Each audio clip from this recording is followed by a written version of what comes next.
బద్ద శత్రువులు ఒకనొక టైంలో మిత్రులుగా మారుతున్నారు.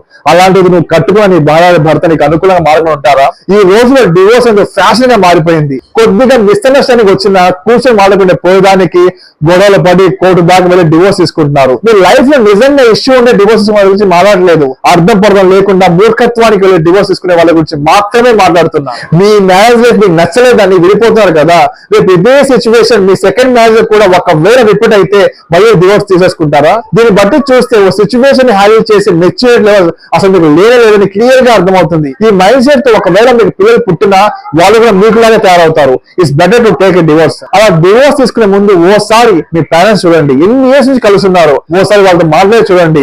ఇప్పుడు మీరు విడిపోవడానికి అనుకునే పెద్ద పెద్ద కారణాలు వాళ్ళకు చిన్న గొడవ అంతే. అలాంటి గొడవలు వారు రోజు పడుతూనే ఉంటారు, పొద్దున లేవగానే అంతా నార్మల్. మళ్ళీ నెక్స్ట్ డే గొడవ పడతారు. అలా పడుతూ లేస్తూ జీవితాంతం ఒకరికొకరు తోడుగా ఉంటారు.